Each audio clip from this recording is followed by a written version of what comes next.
Hey, what's up, everybody? Welcome back to check out another beer spotlight. And this time, I got the guy you guys, you've been waiting. You've been waiting for this one. You've been wanting to learn a little bit more about Average Joe, the Beer Patrol. You see him on Beer Flow most of the time if he's not out sniping for other half.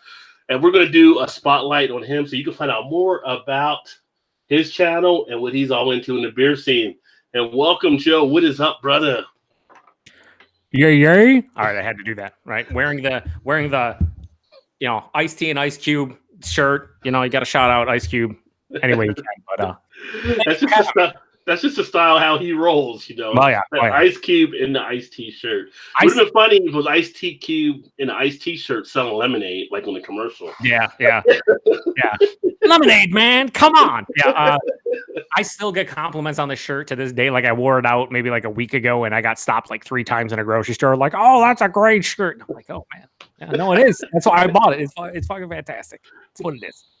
There are people that just know Ice Cube and they know Ice Tea from SUV and Cube from the different movies and stuff like. The only time I've ever seen people not understand it, and you can tell because they'll sit there and stare directly at my shirt and they'll be like, "Oh, what's going on?" They don't recognize Ice Tea, and I can see that. Like, the newer generation, if they haven't watched like Law and Order or whatever, I can get it.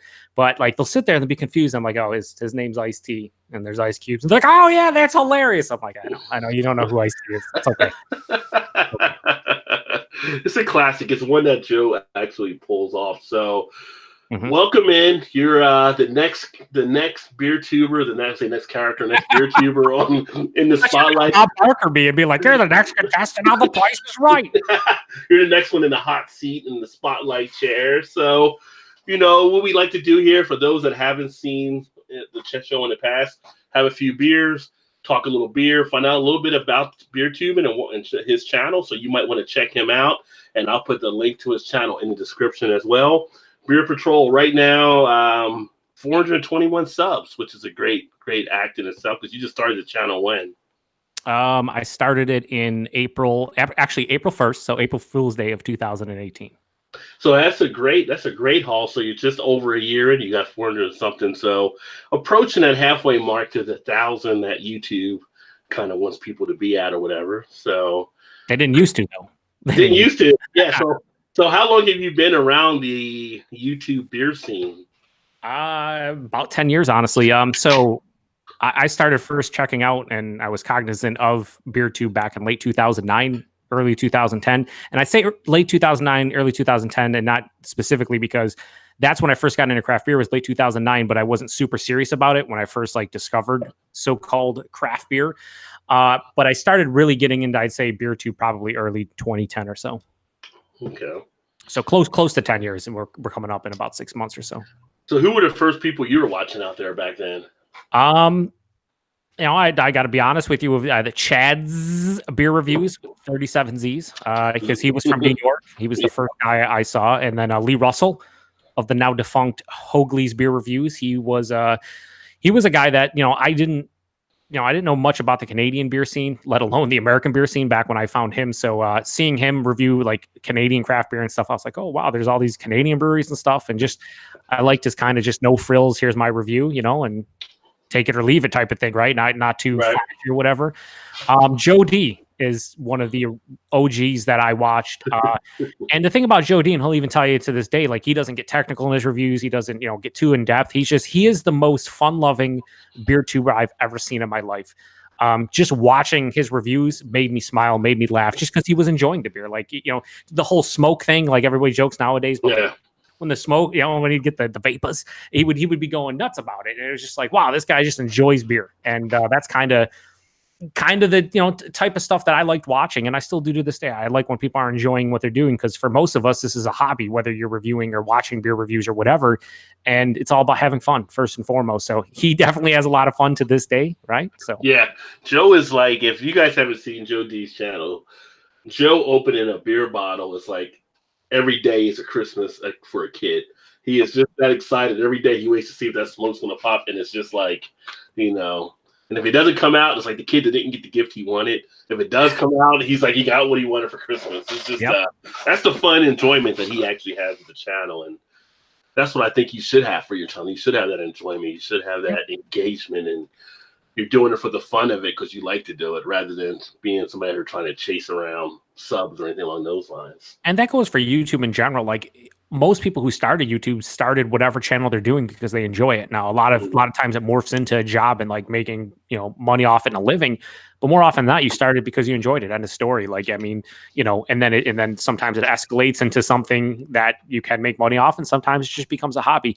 But yeah, you got to love what you're doing, I think. Otherwise, it shows on videos. If you're like bored with it or you're not really enjoying yourself, then the viewers can tell. They'll be like, well, this guy's just kind of just doing it, going through the motion, so to speak. So, right. Two other guys I forgot though is one of Joe D's good buddies, Mark Sanderson. He used to have video beer reviews until YouTube deleted his channel for I don't remember the reasons. Like he got a couple strikes and then ended up deleting it. But I used to love Mark's reviews. He'd bring out the Andre the Giant mug, and he would do like macro beers into that. He had the big green egg. He would do like he would make supper on it, and then he would pair it with a beer. Really liked his stuff. And then another guy is one of Chad's friends, which was Jay's beer reviews. And I watched his stuff for a long time. Both of them were in like upstate New York, I think in the Albany area. So like a lot of the beers they could get, I could get. So I'd watch their reviews because, I could get the beers. So it made sense from that aspect. But those are pretty much like the first 5 people that I really started following and enjoying back in early 2010, say. Okay. Speaking of beers, what beer are you drinking tonight?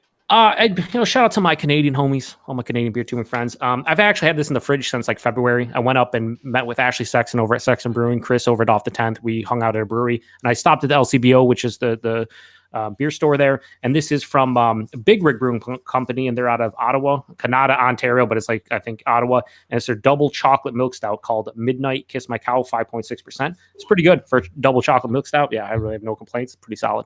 Nice. And what are you drinking? Mad Tree's Cucumber. Yeah, so this is a new one I saw earlier today. And I know you like the tart ales, which we'll get into as well. So this is actually their new cucumber tart wheat from Mad Tree with their new logo design on it and everything. Nice. So Mad Tree makes good beer. They do make good one. Now you definitely get the cucumber coming through on this one. Not fully to where it. I got another one for me to do an extra review on. I almost like I should get another one and put some salt in it to see what it would taste like with salt in there, because I think the salt would add a little bit more to it and push it a little bit to the Goza side. Baby, would you say nothing roll a little salinity in there, baby, and go over it up, baby? Come on. I think if they'd have done that like in a Goza type style, that would have actually peaked a little bit better for them. But that's just one guy's call. I mean, that's just your personal palate. It might be totally right though, like 100% right. It's right for you. It's right for you. When I'm back out there and I'm talking to my boy Mike, I'm like, you guys ever thought about some of the salinity in there, make it look like a Goza, trying to, rather than just might be, maybe we'll give that a shot. Yeah. Just put Rod J on the side of that. Yeah, baby, make sure you flip into the dusty road kind of accent. Yeah. Everybody, you're through talking in that situation. I would be Dusty Rose and call a brewery looking for Ric Flair. Yeah, Ric Flair. Oh, man. He's a little top. Little top, baby. Not enough of that salinity, if you know what I mean. And looking at some of the beers, I mentioned like sour. So what are some of your favorite styles you like to enjoy? Because obviously, as you know, the dreaded question we always get, well, what's your favorite beer? It's like, it changes from season to season. I'm not a seasonal drinker, but it does change from season to season. Like in the summer and spring, I prefer, sour beers or tart beers. I prefer thirst quenching beers. Not to say that I won't literally drink a stout. I'm drinking a double chocolate milk stout. It was like 80 degrees today. I'm not a seasonal drinker from that aspect. I drink whatever I feel like I want to. But favorite styles, it's going to sound boring because I think a lot of us nowadays, New England style IPAs and sour beers and pastry stouts and the whole nine. But I'm starting to honestly, and this is crazy, but over the last little while, I'm starting to really appreciate West Coast style IPAs. I never used to really like West Coast style IPAs because you get the resinous pine and like the citrus blast and a little bit more bitter. My palate has been very acclimated to them for some reason over the past couple of years.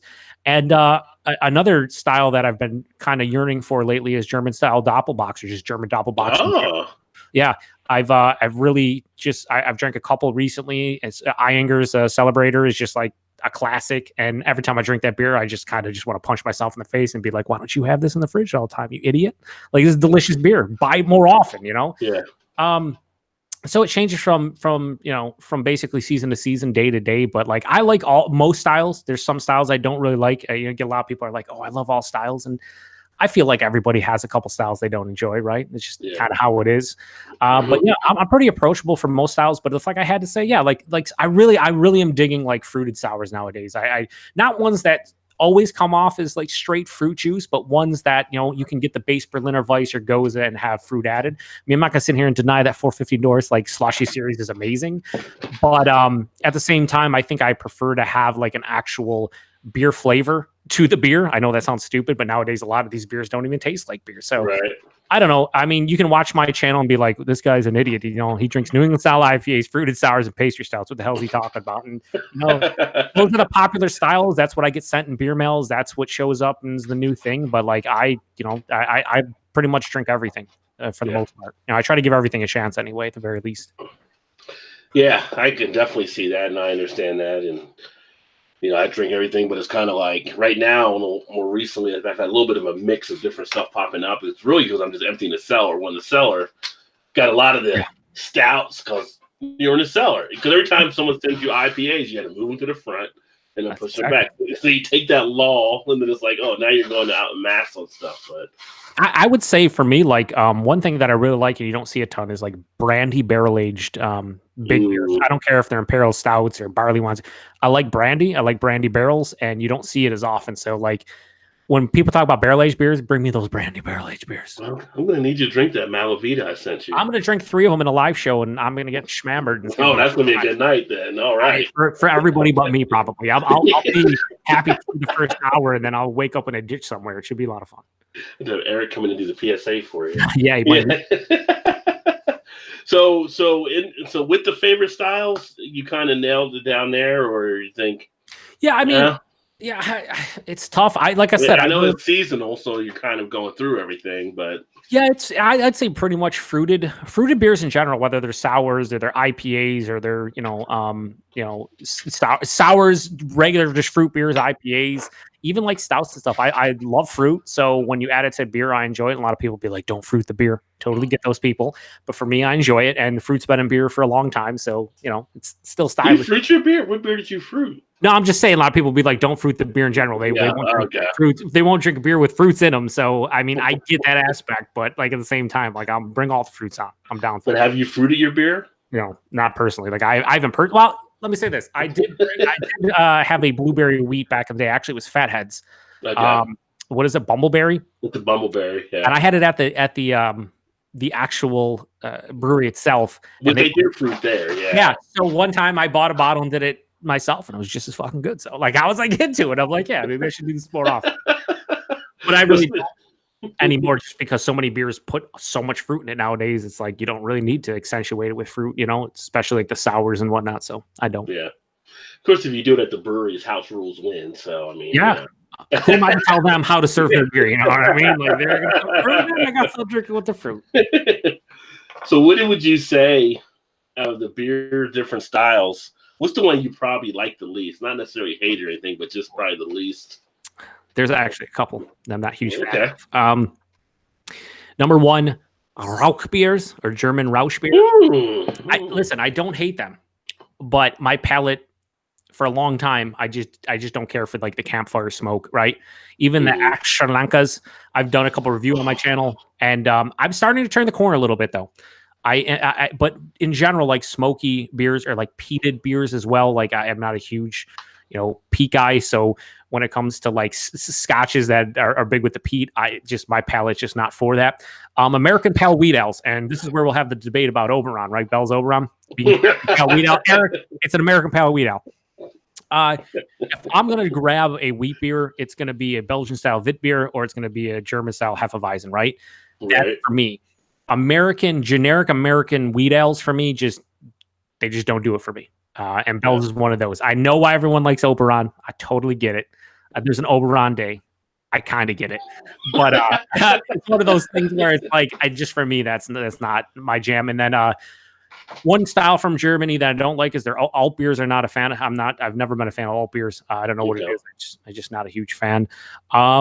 Yeah, that's pretty much it. I'm trying to think off the top of my head. See, here's the thing. Even though I say I'm not a fan of those styles, I'll still give them a chance. I mean, right.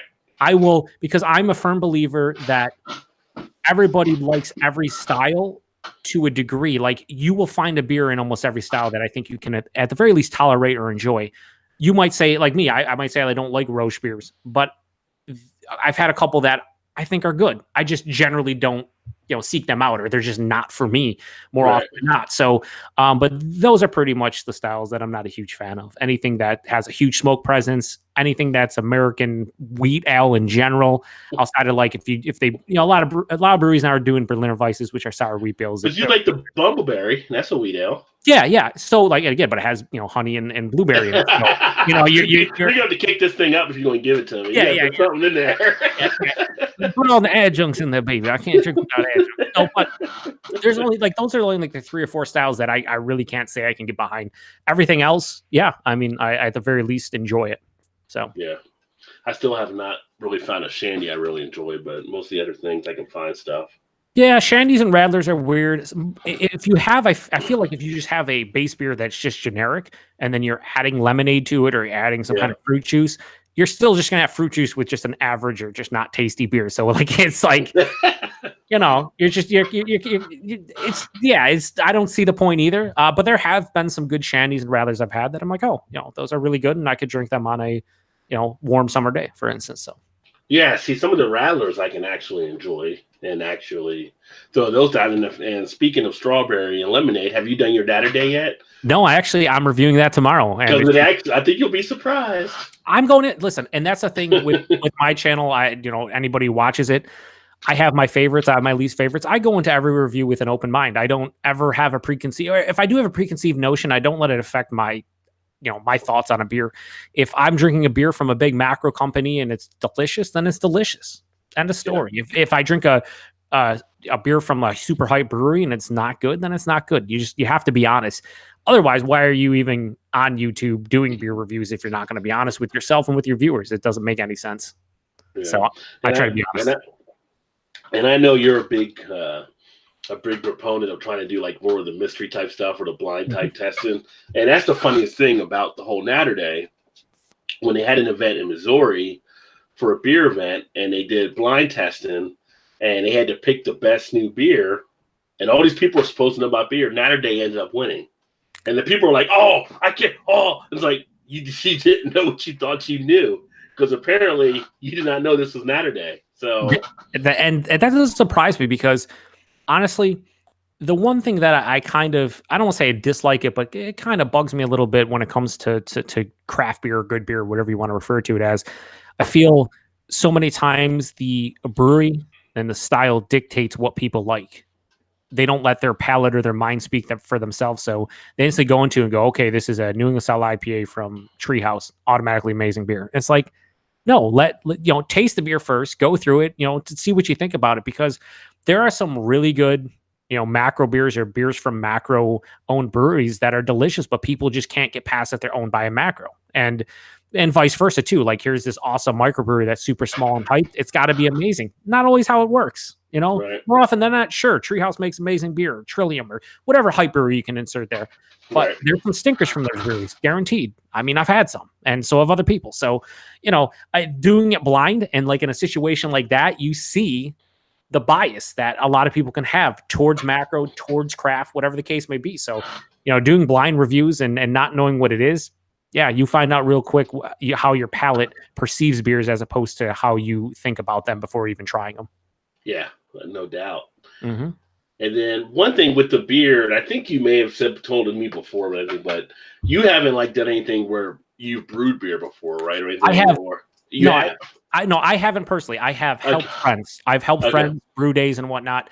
I'll shout out Matt over at Massive Beer Reviews, fellow beer tuber, good friend of mine. I know he's a friend of yours. We all know that. One of the bigger YouTubers at this point, or beer tubers, I should say. He always makes the analogy that he always does it with NASCAR, race car, right? He's the guy that likes to drive the car as opposed to the guy that builds the car or works on the car, fixes on the car. And that's how I am. I have never personally just felt like I want a homebrew. I've helped enough where I know, what goes into it, and I respect everybody at homebrews, and I understand that it's not as simple snapping your fingers and stuff. So I know it's tough to brew good beer and whatnot. but I don't personally have any aspirations to actually brew myself. I like the end result, which is what's usually in my glass. I like dissecting it. I like drinking it. I like, talking about it, but like the actual building of the beer, so to speak, doesn't interest me as much as a lot of other people. And I don't think there's anything wrong with that, although people think there's something wrong with that. Like, I know how beer is brewed. I've helped out. I know. It's just, for me personally, I prefer the end result, which is deliciousness in their glass typically. So you're not thinking about doing anything where you would actually brew at some point, maybe? I mean, at least not now. You're not really. I'm not saying I wouldn't. I'm just saying, I don't have any aspirations right now to do so. I just like drinking beer, hanging out with buddies, and just having a good time on beer too. But that's the thing. I follow a lot of home brewers, so I'm curious about it. I'm interested in it from that aspect. It's always fun to learn more and gain knowledge and whatnot. So I think it helps me understand how beer is brewed too. Like when you're reviewing stuff and understanding the different types of yeasts and the different kind of brewing methods and things like that, I think that's fun and actually helps me understand the beer more too when I'm drinking it. So I respect all the home brewers out there, really do. You've been around the ingredients and stuff, so you kind of had a feel there too of malts and yeast and hops and everything. Yeah, for sure. So it's not like you have to be the one building everything like that. I think there's all different ways you can get experience on it and stuff. So.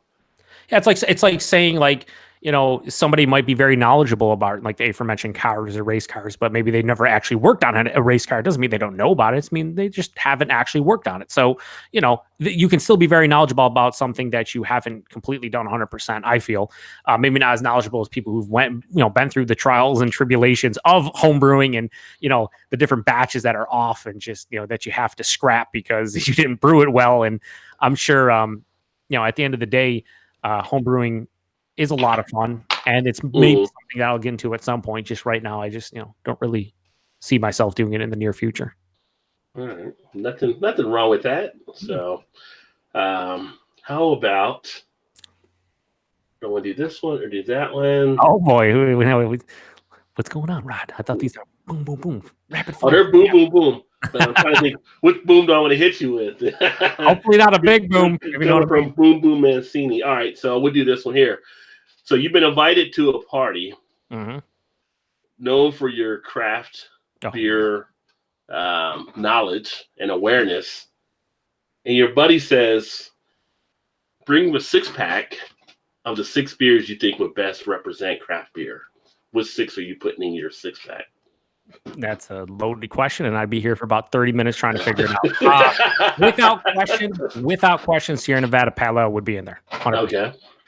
I'd also put Anchor Porter in there. I feel like that's a great porter, and I feel like if somebody wants to try a dark beer, I'd probably throw that in there, knowing that I feel it was one of the first beers I loved as somebody who didn't enjoy craft beer. Mm-hmm. So I throw. You're saying 6 different beers, right? Or six. Shit. Like I know you got a sentimental soft spot there for Anchor, so I knew Anchor would be coming up. So, the porter goes in there because I feel like it's my favorite American porter of all time, and it was a beer that. Honestly, that was this sounds really dumb, life-changing beer, but like as far as my beer history goes, that was the beer that kind of converted me to craft beer. So I was a guy that didn't like beer at all. What I knew what was beer, which was, macro beers. Right. And when I had that, I was like, wow, there's like caramel and chocolate and it's really good. And how do I can't, my brain can't comprehend this. And I was like, it converted me. So essentially it was your what the hell moment. Yeah, it was like, holy shit, I didn't know this was beer. Even though I know like Guinness existed and I just like, oh, that's a dark beer. I had no idea what Anchor was, right? Yeah.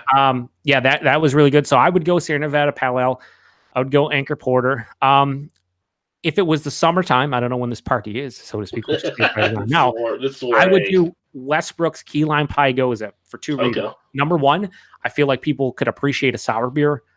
Even if you're our beer drinker or whatever, maybe you don't even like beer and you would drink that beer and be like, I can get lime out of it. It kind of has the key pie flavor. I'd go into it knowing that at least half the people would be like, this is disgusting. So I would understand that. Man, 3 others. I don't know if I'd do a specific beer, but I would do it like a one style that I enjoy. So when we go back to my favorite styles, we're not going to go back, but I'm going back because now I kind of forget. But it's all about you. Yeah, it's all about me. This is so awkward. I don't know what's happening. I would do a fruited sour with lactose in it, and one of my favorite series is Grimm Artisanal Ales. They do the Pop series, and it's basically lactose, vanilla, and they usually do a fruit edition there, and sometimes they'll put like dry hop or whatever, but most of the time it's just like a fruit edition. Okay. And I feel like those beers are almost like a cocktail in themselves. So it'd be like an orange, like they did like a one that was like an orange creamsicle vibe, and I'd be like, somebody who likes orange creamsicles but maybe doesn't like beer would enjoy this one. So you said craft beers though, 6 craft beers, right? Yeah, because they want to know your expertise, like in a craft or your knowledge. They want you to say, basically, you're making a woo kit of these 6 beers to woo people over into why they should look at craft. I would do Weihenstephaner's Hefeweizen beer. Well, that's a good I feel like, okay, so Blue Moon is a Belgian wit beer. Okay, so the Hefeweizen beer from Weihenstephaner is basically a German Hefeweizen, so very similar, right? It's a wheat beer, right? I feel you convert a lot of people with that.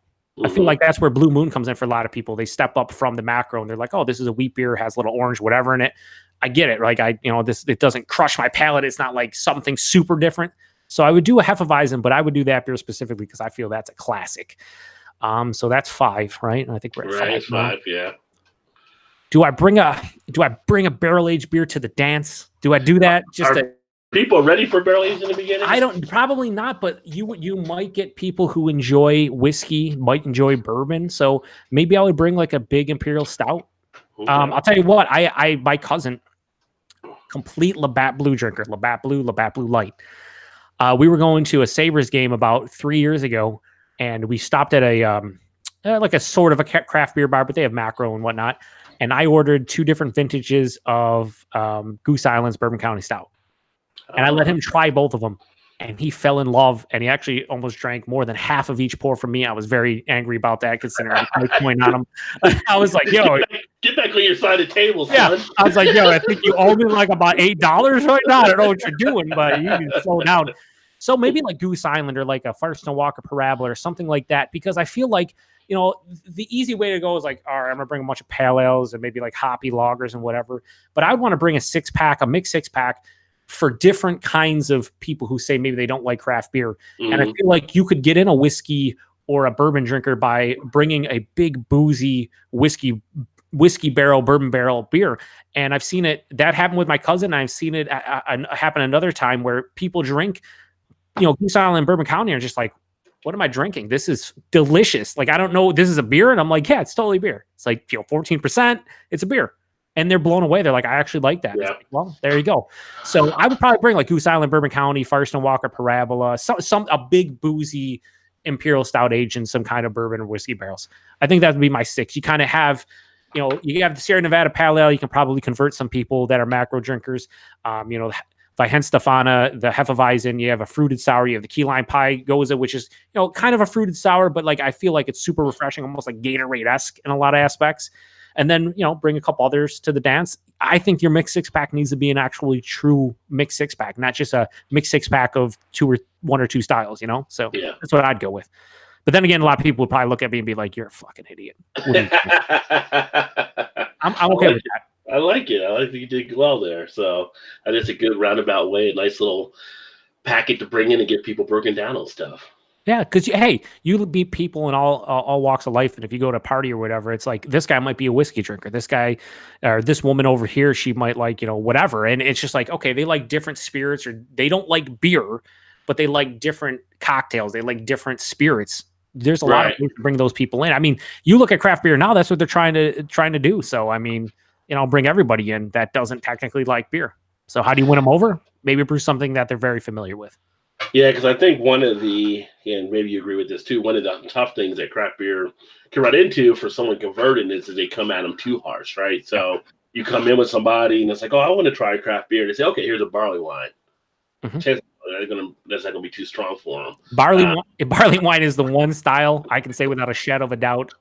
Your palate needs to be acclimated to it, and you probably need to drink a lot of them to appreciate them. I know I even did. So yeah, it's a tough style.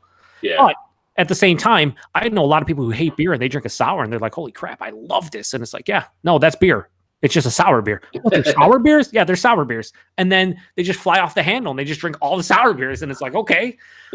So you just converted somebody who thought they hated beer but because they like sour drinks or they like sour candy or whatever, all of a sudden there's, they love Berliner Weisses and Gozes out of the blue. Yeah, that's a good thing. Yeah, I mean, so everybody has their different what the hell moment, and for everybody that's watched this video, when you're watching it, think about what your what the hell moment was, and leave it in the comments down there. And it got you. What was yours, Rod? What was yours? I know this is about me, but what was your what the hell moment? Did you have one? Actually, it was actually from a beer from your neck of the woods. And then back in college, I bartended back in the early 90s. I was mostly drinking more liquor stuff, and the beer scene back then, early 90s, was still more of the kind of macro type stuff. Crap started to get through. I mean, we didn't really have to Sierra Nevada where we were at on the east side of the country. But being at one of the places back at like 2010 or 2011, and it was Ithaca Flower Power. Yeah. That was the first one I had, and it was like, what the hell? And it was, went through, started drinking it, and that kind of put me on going after more and more of the craft beers. Funny thing is, like, because in the late 90s, early 2000s, we had breweries here that had to shut down because they couldn't keep enough business. And it's just so funny how a difference of like 10 years, if they would have came out now, they would have been right there doing well. And it just, it's timing sometimes. But that Ithaca Flower Power was probably the first one that set me up to start looking for more of the craft beers. That hits me right in the feels, Rod. And I'll tell you why. Because the first two beers I reviewed on my channel, Anchor Porter, Ithaca Flower Power. Why? Anchor Porter was the first beer that got me into craft beer. Ithaca Flower Power was the first beer that got me into IPAs. Yeah. It was a beer. I remember the day I was over at my cousin's house, the aforementioned cousin who drank all my Bourbon County like the savage that he was. Still didn't pay me back for that. But I was okay with it though, because I'm like, I'm just wondering if your cousin is Cody Stark's cousin, because the cousin is drinking up a lot of stuff. Maybe it's very similar. I just remember him like, I was like, oh, take a sip. He took a sip, then he took another one. I'm like, yo, that's like an 8-ounce pour. I'm gonna need you to settle down right now and give me the rest of it because I want to try it. But Ithaca Flower Power, I was over at my cousin's house and he lived with a roommate at that time, and his roommate had Flower Powers in the fridge along with Loose Cannon Hop 3 from Heavy Seas. Heavy Seas, yeah. He's like, Joe, I know you really don't like IPAs, but I got fresh Flower Power and the Loose Cannon in there. He's like, if you want to try it. So I tried one of each of them, and there's like an epiphany that day. I was like, this is actually really good. Like, why don't I like IPA? This was like 2 or 3 years after I really got into craft beer, because I was sticking mostly to darker beers, not really bitter beers. And I was just like, wow. So Flower Power and Loose Cannon were the two IPAs that kind of set me up for the whole IPA craze. And I owe both of those beers huge credit for that. So it's crazy to hear you say that, because I don't remember you mentioning that before. If so, I might have been plastered not remembering it. But I don't know if I have mentioned that before. Even on some of the tag videos, I don't know if that question has been asked, whatever, like the one that, that got me into it, or kind of looking more into it, or that kind of light went on type thing. But yeah. You heard it here first, folks. We have a beer spotlight here on Joe from the Beer Patrol. We turn that spotlight around right on Rod. Joe's done something no one else has done yet. So leave it to Joe to find some type of loophole. He's like Captain Kirk passing the test. How'd you pass it? Oh, I turned off the machine. Or what? You can't do that. That's cheating. Is it? Is it? But that's the thing too, is like, as much as I love hearing about everybody's everybody's like entry into craft beer, like how they first got into it, because everybody has a unique story. Not everybody's story is the same. And I've heard a lot of people say they got in because they like barrel aged beers there. They got in because they like sours, or somebody went from not just liking macros to all of a sudden loving IPAs. And I'm always curious to hear, because everybody has a unique story, and it's always very interesting. It's like you sit there and you're like, wow, I would have never thought in a million years you would go from drinking, Miller Lite to loving this 100 IBU IPA. Like, I would never think that in a million years. It happens all the time. So, when people tell me I don't like craft beer, or I don't like this, or I don't like that, and it's like, well, have you given it a true chance? Like, have you sat down? I mean, at this point, what are we, 100 plus styles and sub styles and stuff? There's a lot of different beer out there. So when somebody says they're still making new ones, there's how many sub styles of IPAs now? I lose track. Like, from milkshake IPAs, New England style IPAs, to brewed IPAs, to whatever. Now we're to the sour IPA level for some breweries. So yeah, it's insane. So like, when somebody says I don't like beer, it's like you don't know. I was in the same situation you were. I also didn't like beer. And what I knew about beer was basically macro lagers. I didn't care for macro lagers, but I still like beer because I could try out 100 different styles, and I guarantee I'm going to like a few of them. And that's for most people. That's how it ends up being. So it's always interesting. it's funny because I like showing people. They say, "Oh, I don't like beer," or whatever. And I show them that chart like we have in the beer coalition with all the different beer styles. Like, so which one of these do you not like? They're like, there's all those kind of beers. Yeah, like I tried exactly 4% of those beers. The under 96, I haven't tried yet. And it's like, well, try out those 96% and then come back and tell me you don't like beer. I feel like you'll probably find one that you do enjoy. It's like, close your eyes and come with me, young Jedi. And a lot of people are surprised. Like you're saying, how many styles there? They're like, wow, there's what now? And it's like, yeah, no, I lose track of all the styles, and I'm deep into this stuff. So like, I just somebody who doesn't really know. Yeah, they're blown away by the amount of styles. They're like, there's that many different German styles. Yeah, there totally is. It's like, I see you like gummy bears. If I can give you a beer that tastes like a gummy bear, you think you'd be interested? Yep. Probably. Come with me, young man. I mean, when I first started getting into this, my father, Average Pops, he was the guy. I hate beer. Don't want anything to do with beer. You know what he drinks now? All kinds of beer. Yeah. All kinds of beer. And he always like, oh, I never. And every time he meets anybody or whatever, he's like, I don't really like beer until my son told me, try it or whatever. Now I love it. And I'm like, that's right, because you never know. You never do know until you try it. You can't be afraid to try it. Yeah, my wife was on and off about some of the beer stuff, and then all of a sudden found out, got her hooked into wit beer. So she loves wit beers now. She loves like some different lagers as well. So it's just a matter of her finding out. Now she's actually started to like some of the fruit sours I put in front of her too. So that's right. Yeah. So it's like, we go to get something. The waitress like to come ask her. The waiter comes over to ask what to get, and just like she just looks at me like she ain't got no time for them. Like, what do I want off the menu? And I'm like, get her this and bring me this. Yeah, you gotta order for it. And that's if I go out with my dad, it's the same thing. If we like go out to dinner or whatever, he's like, what do I like? And I'm like, well, you know what you like, but you don't know exactly what you like. So let me tell you what you like. He likes this, and it usually ends up working out. Very rarely will I pick a beer that he's like, oh, this is disgusting. More often than not, he's like, yeah, it's tasty. Yeah, that's awesome to hear, though. That really is. That's but speaking about going out, well, it's funny too. The other thing I'll say before I say the other point I was gonna say, when you have that what the hell moment, for people, if you leave a comment, you kind of think of what was the what the hell moment. It's like for me, and I think Joe's probably the same. It's really like a moment of clarity too, because it's like I can remember it was like an after hours work function. I can remember the bar we were at. I remember sitting outside.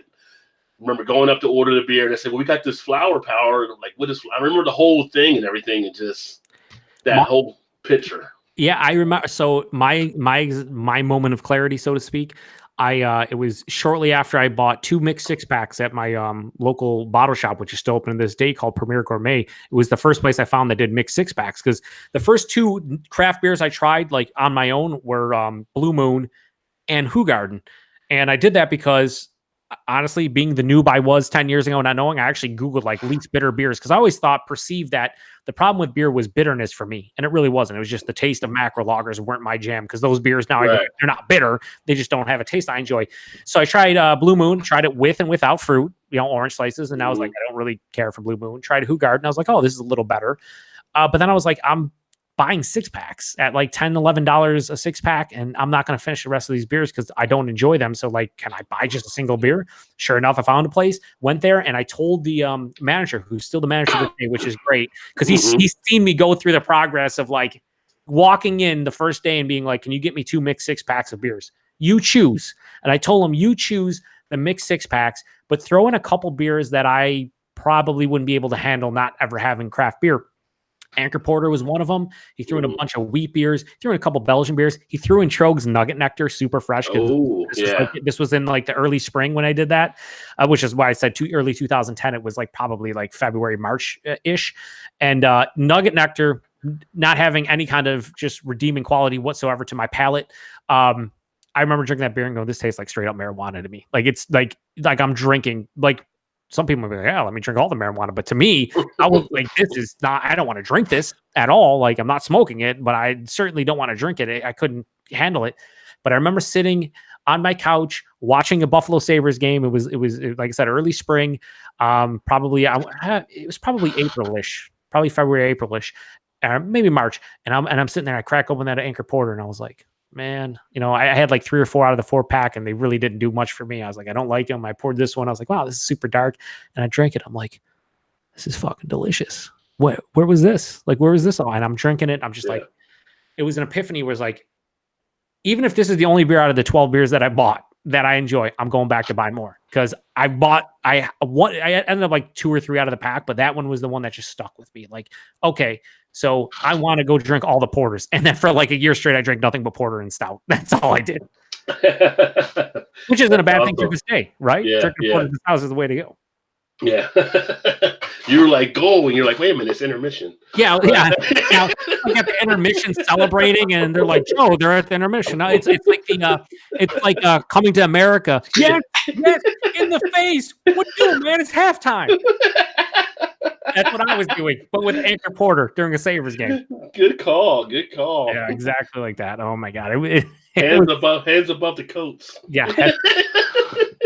Dude, they're doing a part 2 of Coming to America. I can't wait. Yeah, and it's supposed to be like his kids and stuff coming over, so it'll be interesting to see how that plays out. Can it hold the time frame? Yeah, like Eddie Murray has to be dirty. He can't be, like, clean. He's got to. Well, he was supposed to go back to stand up at 50. He hadn't done it yet. Yeah, he needs to get going. Yeah, but I was going to say earlier. Do you find, like you were saying about ordering like for your pops when you're out and stuff? It's kind of like, do you find you're having to catch yourself sometimes when you're out there ordering things like the person comes over and they're like, well, we have this beer and this is a pale ale. We have this one and this is like, you're like, I got it all under control. Just tell me the names and I'll be good to go. Yeah, like, no, I catch myself sometimes. I was wondering if you do that as well. Like, I kind of know nowadays. So I know a lot of the servers and whatnot probably aren't super educated. A lot of them are probably brand new and whatnot.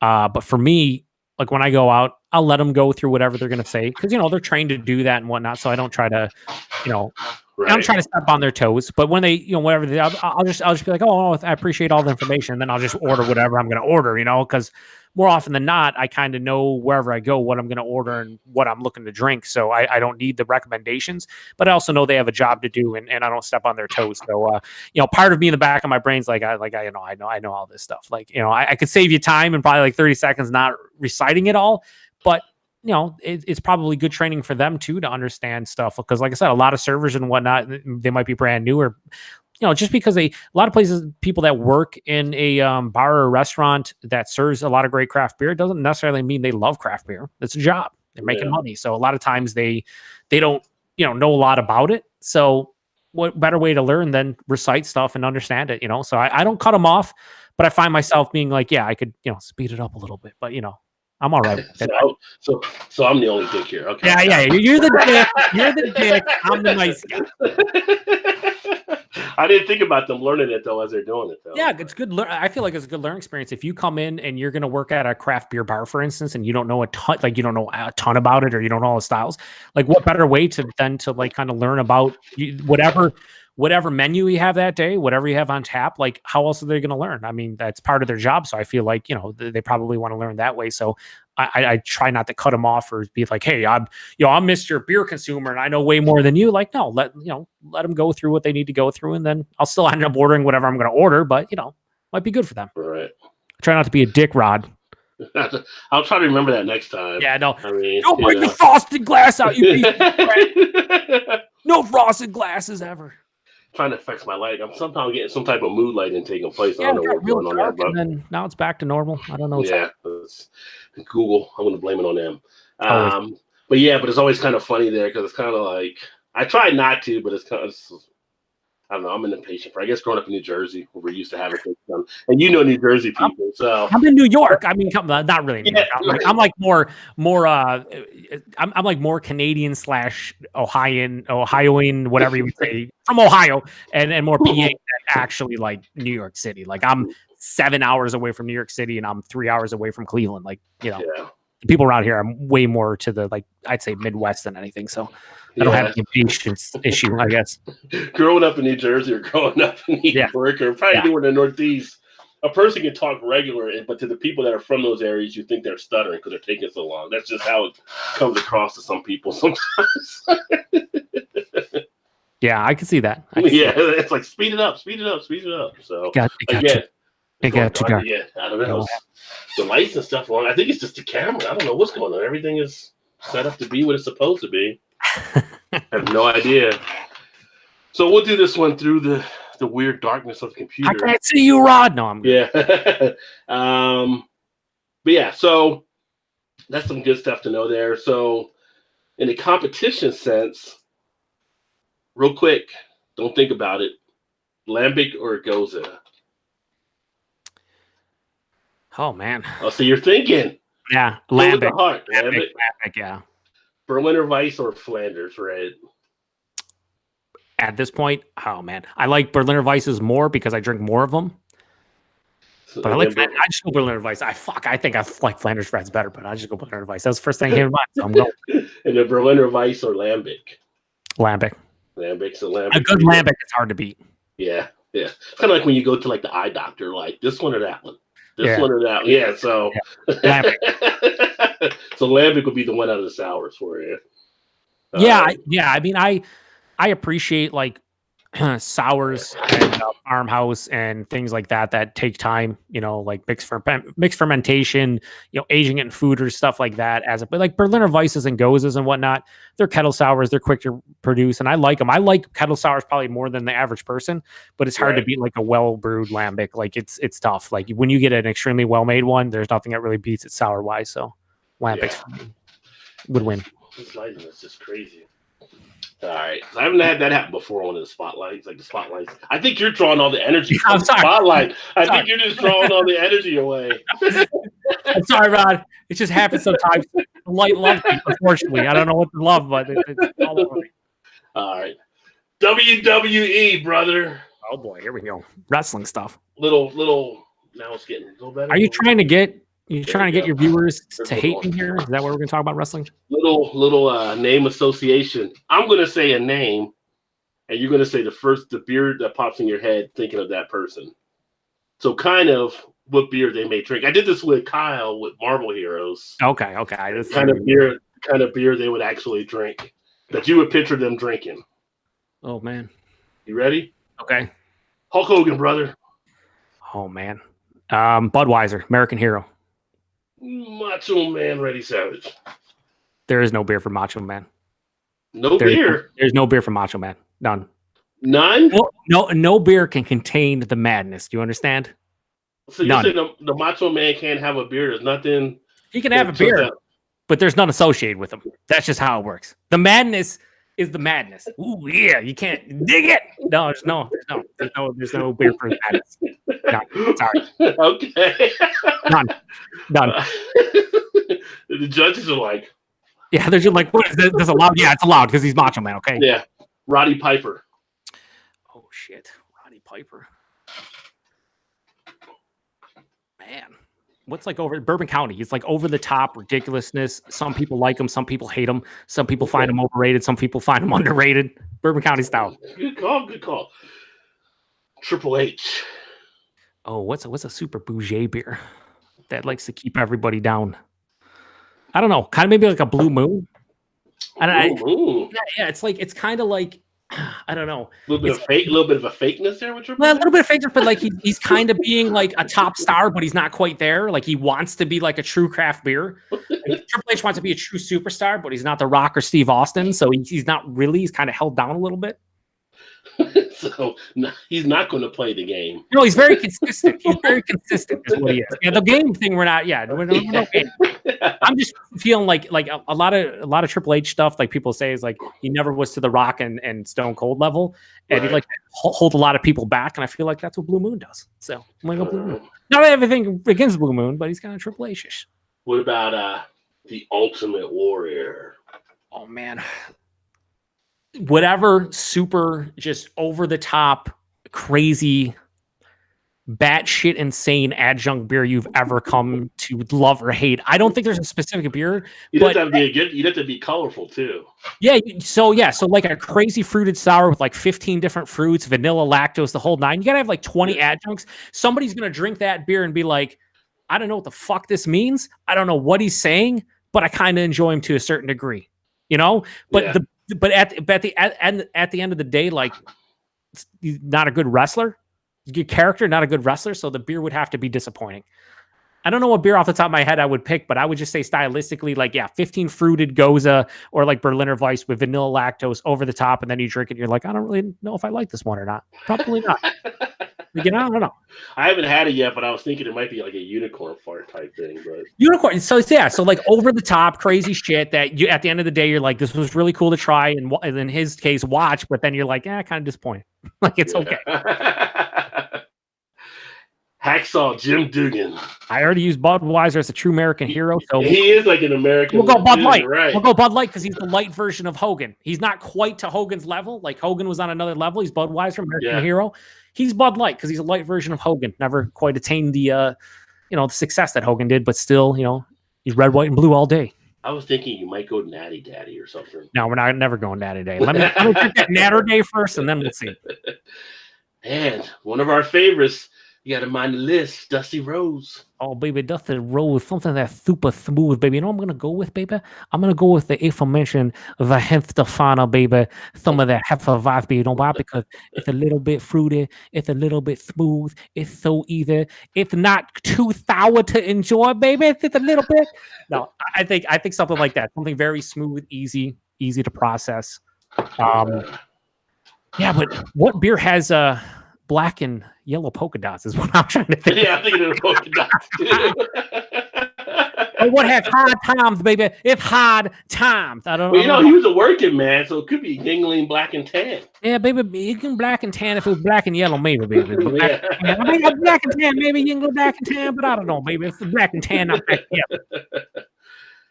The Nature Boy. Woo! Oh man, the Nature Boy. I don't think he drinks beer. You got a lot of sparkle. You got a lot of sparkle with Ric Flair. Yeah.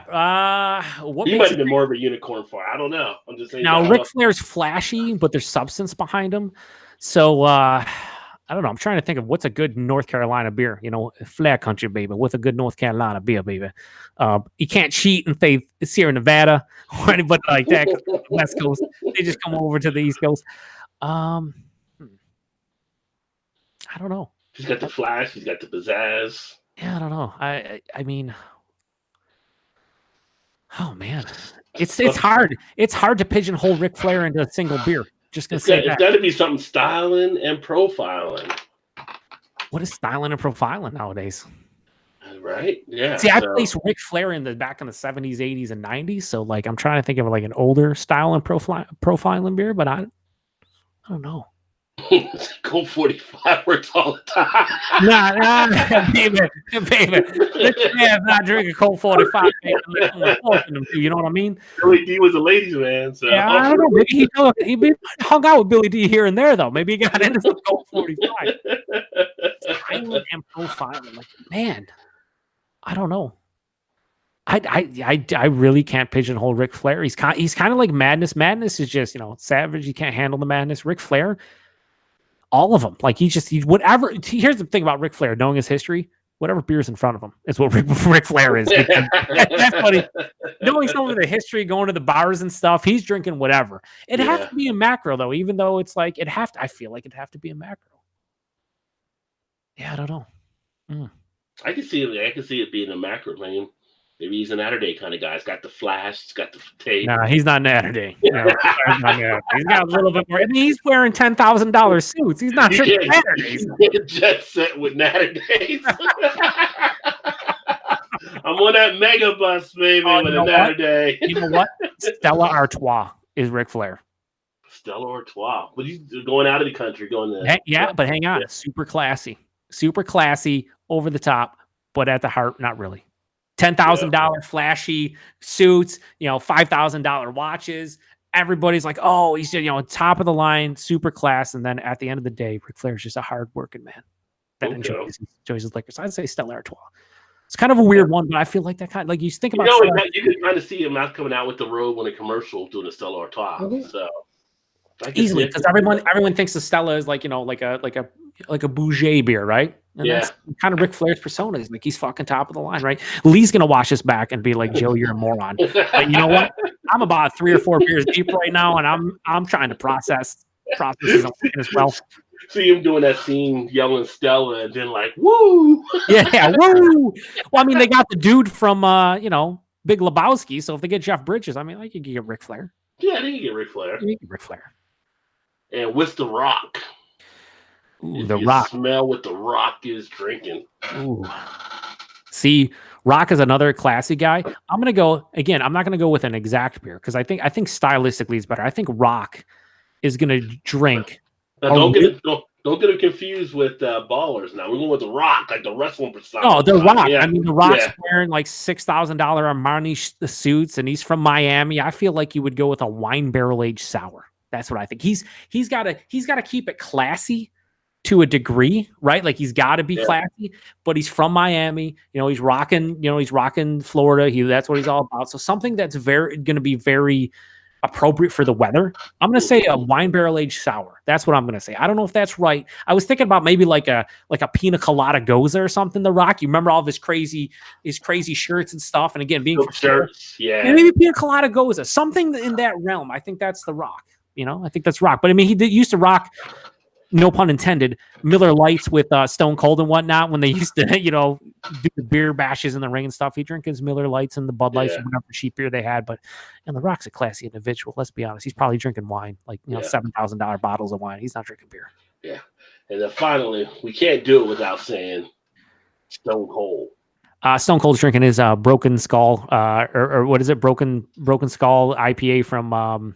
The beer he just done? El Segundo. Yeah, he did it like 5 years ago. Yeah, he said. Yeah, but he's always drinking like the macro. No, that's what he drinks now. Stone Cold is a craft beer drinker. He actually ended up saying he liked craft beer, and he went to El Segundo, and they crafted the IPA after what he enjoyed because he enjoyed Torpedo from Sierra Nevada. So it'd be either Sierra Nevada Torpedo or the Broken Skull IPA from El Segundo. I'll just say Torpedo. You know why? Because that's a classic. Even though it's only like 10 years old, that's a classic. Torpedo's a great beer. And that's funny. He used to love he would get some Steve Weisers, but now he drinks craft beer, and he started out with, I believe it was Torpedo IPA. So we'll go Torpedo. That's Steve Austin. But you know what? And that's really not Steve Austin as far as his character goes. Yeah. Yeah, he's probably actually a macro. That's like Steve. Yeah, he's like what does he always calls himself, a redneck and whatnot? You think he's just going to be coming out 30 racks of like old Milwaukee or something? I don't know. Like that's Steve Austin. Right? On his ATV. He's got his ATV kicking ass and drinking 10 old Milwaukees. I don't know. I've got a What? And that's the bottom line. Stone Cold said so. Obviously, there's tons of wrestlers, so we just went with those as kind of off the. Yeah, some of the best ever. Yeah. 3 of your favorite local breweries. Oh, local? So how local are we talking? Within 90-mile radius, say. Ooh. Other half's a 90-mile radius, so I'll omit that. Well, okay. I figured they'd be automatic, but yeah. Well, yeah. Okay, so there's a brewery in Avon, New York, which is just to the south of Rochester, about 75, 80 miles away, called Mortalis. They might make the best beer in New York State. The problem is they're small. They only do crowler fills, and they do like crowler releases every Thursday and Sunday. But like the beer they're pumping out of there is just top notch, another level, like just amazing. Like all their sours are like on the 450 North slushy, right. Comparable. Their IPAs and their like pastry stouts and stuff. Like, but they also like I've had like a really well made Scotch ale from them that was just delicious. Like they know what they're doing. I think they're going to get much bigger, and a lot more people are going to know about them. So I'll say Mortalis. We'll do the 90-mile radius, but close to me, Big Ditch Brewing Company in Buffalo. They make great beer. They don't make like over the top crazy beer, but they're always consistent. Their Hayburner IPA is one of the best IPAs in the region, and it's because you can find it literally like 2 weeks old everywhere, grocery stores, gas stations. They do a great job of rotating that beer and all the beers that they actually brew. So I'd say Big Ditch, one of my favorite locally. And then if I had to go for number 2, would probably be since I already did Mortalis, Big Ditch would be 2, and then number 3 would be Community Beer Works. They started out as a nano brewery. I know 1 week on the hangout, you had somebody that was like, "Nano brewery, what's that?" Well, super small, almost like a step up from homebrew. And they started out in 2012 as a nano brewery, and you could only get their stuff on draft, pretty much anywhere. Like you find a random keg here or there. But they opened up their newest brewery probably about 15 minutes from me, and yeah, they just make really good beer. Always well made, really good. I haven't been able to send you guys out any stuff like you and Todd and Eric because they haven't packaged a lot of their beer until like the last 6 months. So I'll have to get some stuff out to you guys. But yeah, they make. It's funny because you went to the trip to Texas and you got a place there was called Community something Community. Oh, the beer I got was Community something. Yeah, Community Brewing or something like that. Community like Brew Works. It's like very similar to Community Beer Works. Like the almost identical names, which is crazy. But yeah, they make great beer. So I would say Mortalis, Big Ditch, and Community Beer Works. I say a shout out to Thin Man here. I've sent you guys like Minky Boodle, that raspberry sour I sent to you guys. Yeah, they do pretty good stuff. The head brewer at Thin Man actually came from Community Beer Works. He's one of the first guys that actually was part owner of Community Beer Works, and they got hired away to be the head brewer at Thin Man. But there's a lot of breweries open up here. There's I'm actually going to be reviewing a couple beers from a place that's like 8 minutes down the road from me called Froth, Froth, like Froth. And they just did their first canning releases of a cherry vanilla sour, and then they did an IPA, and they're really doing good stuff too. So, I mean, just like you could pretty much ask anybody, especially now in the US, like, what's your favorite local brewery? And everybody would be like, oh, there's so many of them now. Cause I mean, like you in Cincinnati, you have 50, 60, 75, 100, whatever. There's tons of breweries all over the place now. Right. And there's a lot of good ones. So it's tough to pick. And if you asked me this question 5 years ago, I would have struggled to come up with three. Honestly, I would have called 2014. I would be here going, I don't know, Community Beer Works. Like I wouldn't know what to tell you.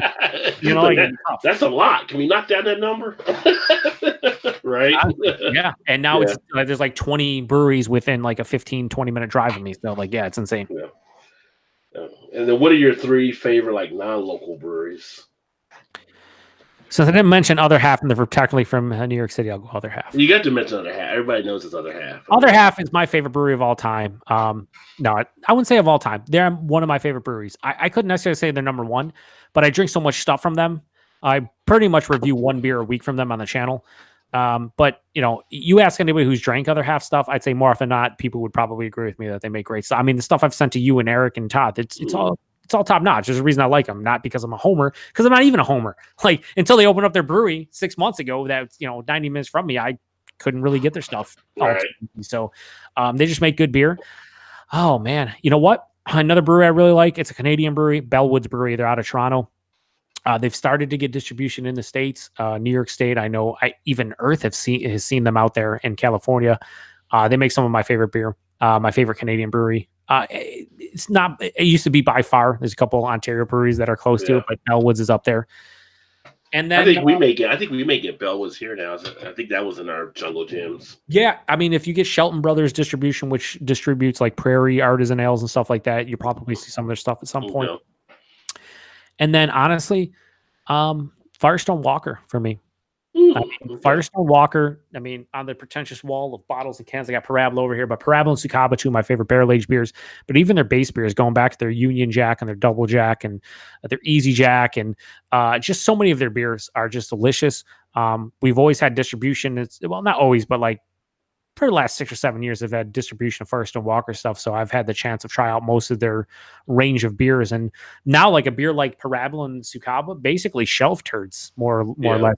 When I say shelf turds, I don't mean, bad pieces of crap beer that hang on the shelves. When I say shelf turds, I mean really good beers that no one buys anymore because it's not the new latest and greatest thing. Parabola is one of my favorite barrel-aged imperial stouts of all time. Sukaba is my favorite beer of all time. They're barrel-aged barley wine, English style barley wine. It's just, they make delicious beer. And now it's easy to get, so I'm actually happy about it. So yeah, I would say Other Half, Bellwoods, and probably Firestone Walker. I mean, shout outs to like 450 North and the stuff I've had from Todd, delicious stuff. I've had the Trilliums and the Tree Houses and all the hype beers and stuff. There's a thing. There's so many good breweries nowadays, right? So it's hard to kind of pigeonhole yourself into saying what's your top three favorite breweries. There's 7,000 breweries now in the US. It's tough. It's tough to get a one down. Yeah. And then two more questions here before we wrap it up. But what is your favorite ingredient of beer? As far as come on, hops, malts, yeast. Do we have to go the core four, or can we do all adjuncts? I mean, adjuncts are put in. I mean, Coconut. yeah. But it's not like you don't need coconut to make beer, but whatever coconut's No. in, that's your favorite additive to any type of beer. Yes. Okay. So if we go with the core four, it would probably be Galaxy or Mosaic hops. I probably what I like when I see an IPA that has Galaxy or Mosaic or even Citra, I get excited. Galaxy always gives me like the really like crushed sweeter pineapple and like passion fruit, and I love pineapple and passion fruit. True story. I have never had passion fruit until about a year ago, and I've been eating it ever since, and it's fucking delicious. Like passion fruit is delicious. You never had passion fruit, eat it because it's just fantastic. But yeah, Galaxy and Mosaic hops as far as like hops go. But like if we're talking any kind of additives, coconut and maple syrup are the top two. Coconut being the fucking contender by far. But like here's the thing though, even though I like coconut in my beers, I prefer the coconut characteristic I get from a barrel aged beer. So a lot of times you'll drink a barrel aged beer that gives you a toasted coconut scent, like just from the barrel itself. Forest and Walker is well known for that. And that's why I like Sukaba and Parabola as much as I do, especially Sukaba. I always get a distinct toasted coconut flavor from the barrel itself that accentuates the rest of the beer. It doesn't have coconut. It just has the actual characteristic of a toasted coconut. So coconut by far, if we're using adjuncts. If not, probably Galaxy or Mosaic hops. Well, for those of you that know Joe from the show, you know he loves his coconut. So. Yeah, and then Eric doesn't from Eric Lyons fan. He does not. We have a little bit of a debate and back and forth, but total opposites there. Yeah, right. Coconut's delicious. Anybody who doesn't think so, that's their own opinion, but they're wrong. They're wrong. And we won't get into the pineapple on pizza, but yeah. So last question is always a hard question, right? Mm-hmm. What makes your channel unique? I don't think my channel is unique. You don't think it's unique at all? No, what makes my channel unique is that it's me doing the reviews. But I guess a uniqueness here, and I'm not saying anything bad about anyone else's channel, but I'm consistent in my content. Every single day. Yeah, every single day I upload a review at it's 10 a.m. Every single day, you can expect a review on my channel at 10 a.m. Some days I'll post 2, and the second one goes up at 8 p.m. Like today, I posted a review at 10 a.m., and then I just posted a beer mail unboxing at 8 p.m. But I'm always consistent. You'll always have content from my channel. I try to upload 1 video per day. I don't try to swamp people with too many videos. I know there's some people out there that put 2, 3, 4 videos up every single day. Which is fine. Like if you're a bigger YouTuber and people want to watch your stuff, then it won't matter how much content you're putting up, people watch it. Yeah. But I'm very consistent with my content. I have a formula to how I review beers, and either you like my formula or you don't. I know there's I'm sure a lot of people that don't watch my stuff because they just don't like how I review beers, and fair play to them because just how it is, right? Everybody has a different opinion. But what makes my channel unique is just my consistency. Not saying again, there's no one else out there that doesn't have consistency like me, but that's what I kind of pride myself on, to make sure that I'm very consistent in my uploads. You always are going to have content from me, whether you enjoy it or not. I'm very, I don't want to see you be like, oh, I'm modest or whatever. But listen, my content isn't like fantastic. It's not great. If you like listening to beer reviews from, breweries out there, especially in the Northeast, some in Canada, and you want to hear a quick, 5 to 8 minute review, that's what I do. I'm very, like I said, I have a formula to my reviews. They're pretty similar. How I go, I rate them at the end. And that's just how I roll on my channel. So a lot of people seem to dig that, and I enjoy doing them that way. So as far as uniqueness, I'm not saying my channel is all that unique, but I am pretty consistent at the very least. So there's at least one thing that I have. Well, consistency does matter. You are consistent, and you had in the beginning, the first one, the uniqueness is really you. So it's how you actually go about doing everything on the channel, and would you actually bring to the channel. It's always hard for people to look at themselves and kind of come up with those things. So it's just like a question I like to ask, just to ask people what they think. But from my perspective, it's definitely the uniqueness that you bring to the channel. That it's you that comes through. It's your honesty, like you mentioned. It's your personality, that you're there having fun. You're not trying to go out there and do it to try to get all subs and get money and all this kind of stuff. you're letting it come through with your own personal enjoyment, and that's what kind of makes it unique. Is how you're actually sharing your stories. So Yeah, like if you just look at like when I had 100 subscribers, I now have 400 whatever subscribers. I didn't really change my formula or how I review beers or anything. I review how I review. I try not to be too much of a stiff. I'm very, like I said, I have a formula, but like I try to, I don't try to be a square. I occasionally cuss on my channel. I let you know when I really like a beer. You can tell. And at the same time, like, yeah, I do it because I like it. I do it because I love it. I love it. I mean, I'm not here to make money, because if I wanted to make money on YouTube, I would be doing something other than BeerTube. Let's be honest. There's a lot of other avenues to make a good not even a living, but just make some extra coin, right? You yeah, can probably count on one hand the amount of beer tubers out there making a decent amount of money on BeerTube. I do it because I like it. I love craft beer. I like sharing my opinions with other people. And honestly, what I really like about my channel more than anything else is interaction with other people, other beer tubers, people who view the channel. Like if I'm drinking a beer, you're watching my video, you're watching my review because you want to hear what I think about the beer. But if you've had the beer, I want you to totally post in the comment section and say, here, this is what I like about it. Whether you agree with me, whether you disagree, whether we're somewhere in between. I like hearing other people's opinions on beers, because I feel if you're watching a beer tuber, I'm going to your channel to hear your opinion on it. And if you're watching a review and you've had the beer, why not post in the comment section and say, hey, this is what I thought about this beer. The interaction is the best part. The most fun I have on my channel is when I do my Monday night live beer reviews. I usually have a good 10, 15, 20 people watching. And a lot of the last couple times I've drank the beers on there, people have actually picked it up and are drinking in the comment section. Like, oh, I'm drinking it right now. I think this and that. That's what I like about it. It's like almost like an interactive like bar. You know what I mean? That's the most fun I have about it. So, and another thing is, don't take yourself too seriously. If you think about it honestly, if you just step back and think about it, we're all fucking nerds. We're reviewing beer on YouTube. You can't take yourself too seriously. We're just talking about something we're very passionate about and like. So when people get offended about things, it's like whether like a beer tuber gets offended that somebody else thinks this beer is this and blah blah blah, or you have sometimes if you're be like, you're an idiot. This beer is delicious. I don't know what you're talking about. We all have different palates. We all have different opinions. Just how the world works. So I never get too worked up if I hear somebody saying they love a beer that I hated and vice versa. You're all here to experience different beers and share your opinions about them, good or bad. So, I go into it as it's a hobby. I enjoy it. I like chatting with other people. That's where I leave it. The best part about this is, like I said, the interaction, being on like the Beer Flow show every Thursday night at 9:15 p.m. Eastern Standard Time. Cheap plug. or the Monday night beer reviews on my channel. That's what, or Beer Analysis 101 over on Nick's channel, Maxwell Star. That's what I like about this. I've made a lot of friends via beer tubing. I mean, there's a very real possibility I come down in September. There's a show that I want to see in Dayton, or not Dayton. Just Fairfield. It's not Fairfield, Ohio. That's just not fair for you. Yeah. For like what, like half an hour max, right? Yeah. So I'm thinking I come down, maybe we get Todd up there, you and I hang out. That's like I'm looking forward to that more than everything. Like that's what I enjoy. So we did the well and piss up at Ashley's house. We fucking had 10 different beer tubers. That's what this is all about. Enjoying yourself, hanging out with friends, having a good time. The rest of it, whatever. You know what I mean? It's just beer. And I know that sounds stupid, but it's just beer. It is.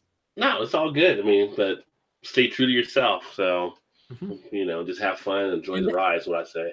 And that's why I like your channel, Rod. Let's flip this on Rod one more time. We'll flip the switch, but that's why I like Rod. Rod, Rod's over 1,000. It's not about me. No, hang on. It is about you.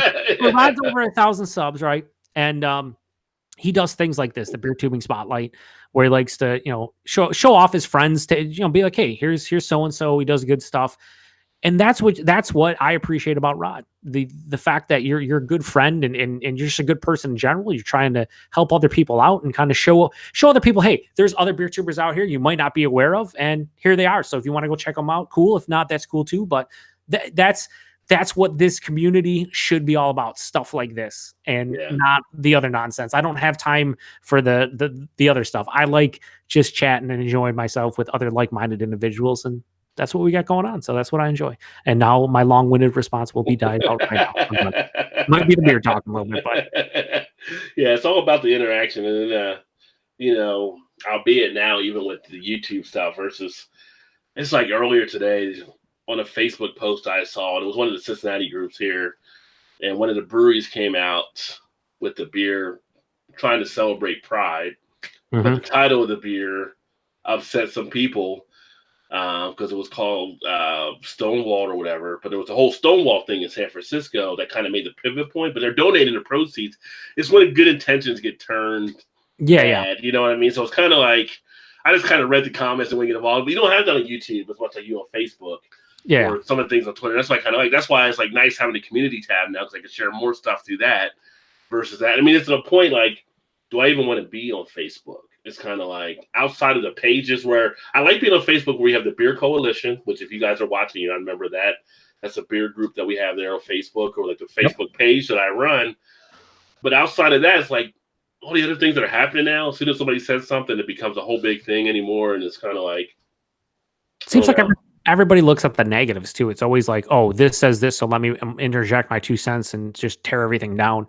Nobody's positive anymore. Like everybody's negative. It's unbelievable. Facebook, the only reason I have Facebook and it's a personal account is just to keep tabs for things like this. It's easy to like send a link to so we can do this or join somebody's hangout or whatever. But like I very rarely look at my feed anymore just because I don't care. You know what I mean? Like I'm friends with mostly beer tubing friends on there, and it's just like this is the part I like, and that's the part I really don't care for. So, yeah, I mean, my feed on Facebook is mainly like basketball games and the hockey game's going on right now, 3-0 Blue. I'm watching this movie or I'm doing this or that or whatever, right? So, but it's more much superficial in the feed. It used to be other stuff, but then it got to a point. It's kind of like I don't know.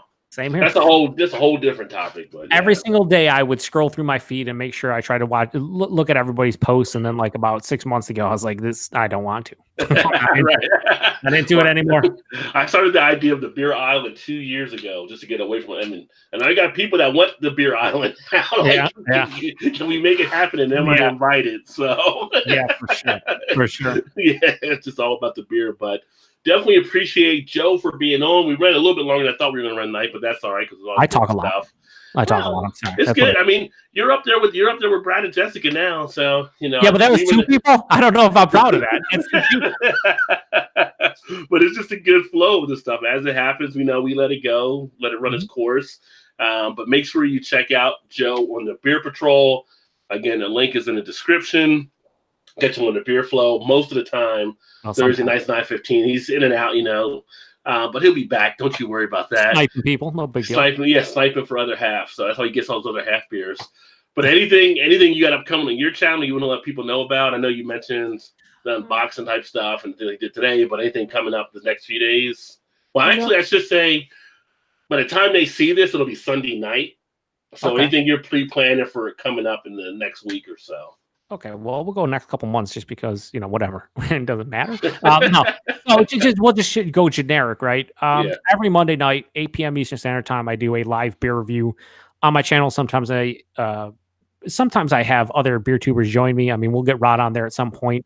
And most of the time, those reviews, I try to review beers everybody can get. So like this upcoming Monday, which is tomorrow, apparently, when you're going to post this, is Weihenstephaner's Hefeweiss beer and their Vitis, which is their Weizenbock. I'll be doing that. The following week, we'll do Rochefort 8 and 10.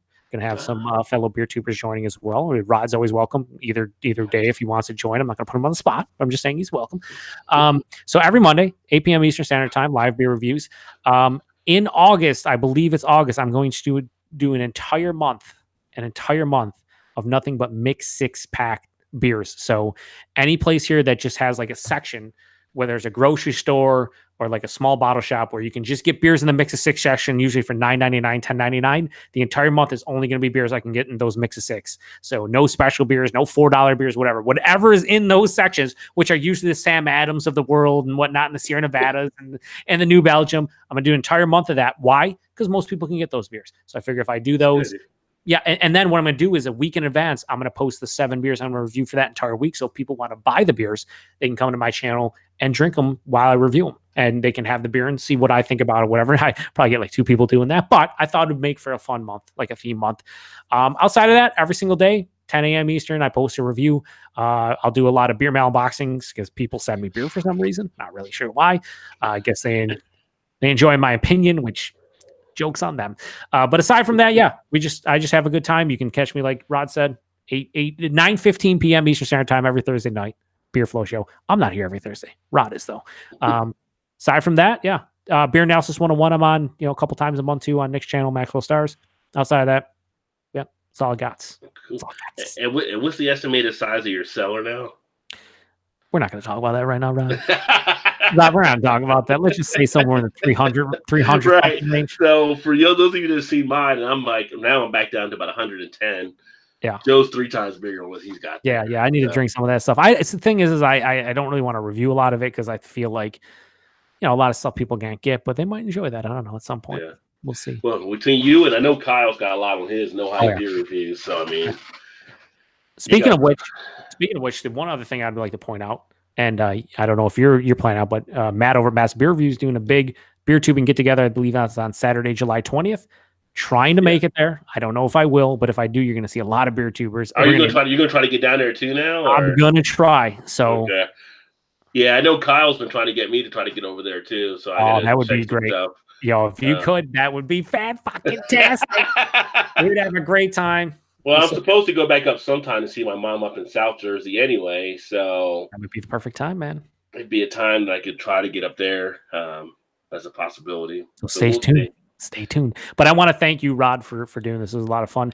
I mean, I've watched Brad and Jessica's. I've watched Redbeard. I've seen Kyle's. And who else did you do that? Eric and Tanya. Eric and Tanya. I've seen. Yeah. So that's all you've done. I've watched all of them. Yeah. And it's a lot of fun learning about other beer tubers. I follow pretty much all of them, and it's nice to get like a background information. Not that you need like a whole lot of background information, but it's cool to see how people came up through their craft beer experiences and like their personal preferences and stuff, because when you watch a review, you really don't always know what like a background of the person is, style. Do they like this style? When did they start reviewing? Stuff like that. It's just fun to watch. So appreciate you inviting me. I know all your viewers probably hate you at this point, but No, it was great having you on, and hopefully all you guys check out Joe. And again, the link will be down in the description. And I know you guys really like this series, so hopefully, Joe, you'll get some new people that like to check out your stuff.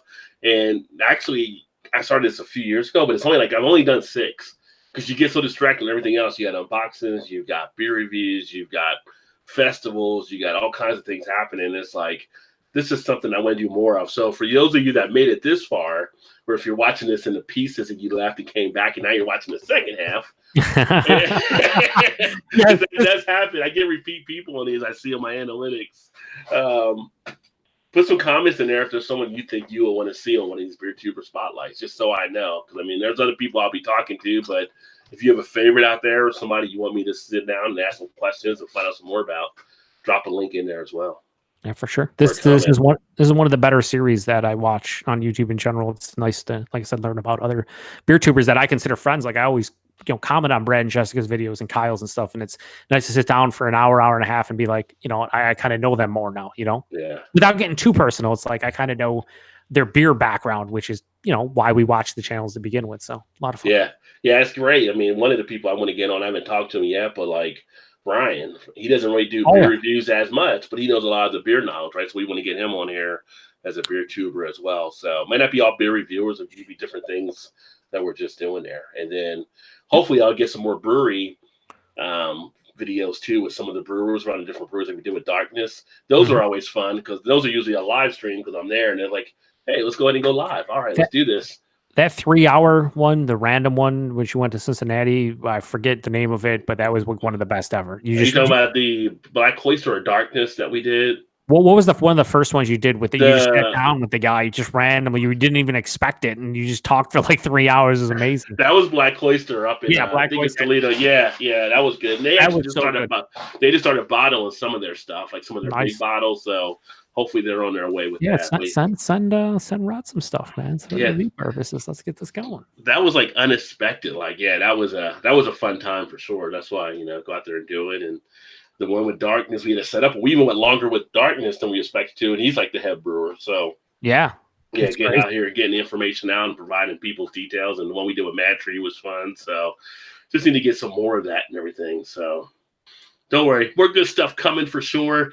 And thanks again for everybody that got me over the 1,000 hump, because now I can do different things with the channel I'm looking to do, and hopefully now. Thank you, sir. And drive the talk time now. It's a big thing, I guess. So just do more more 2-hour chats with Joe here, and we'll get you. Yeah, right. There we go. You're gonna get negative watch time on this. You'll be like, who's this fucking guy talking about nonsense for 45 minutes? Unsubbed? Do not unsub. That's on me. Unsub for my channel, then. Yeah, so a lot of good things in my head right now. I've talked to people in other channels that we're looking to bring over, some people from Instagram, Twitter, and stuff that are running some stuff over there too. So just getting it all down and getting everything worked out. But behind the scenes, I am working on bringing you some other stuff here that hopefully you'll enjoy. But that all being said, we'll go ahead and wind it down here. Appreciate everybody that hung in there with us tonight. Hopefully you had a great time and look forward to catching you on the next one. Back to uploading, just so you know, 9 o'clock every night, because my backlog is like 60 plus. I need to get the videos out. Yes. So every day for the next couple months, well, longer than that because I'm drinking one, I got to upload that too. So just get used to the 9 o'clock barrage and 9:15 on Thursday for the Beer Flow show. Not all of them will be beer reviews though, because like the Beer Tuber Spotlight that you're watching now will be something like we'll be doing, and then some other stuff. Trying to get back to some of the beer news kind of short segments, trying to pop those out. Now I know how to stream again through Streamlabs, which I'm going to teach Joe, but you'll be seeing some other live stream. That'll be short stream type, mobile type stuff coming too. So stay tuned.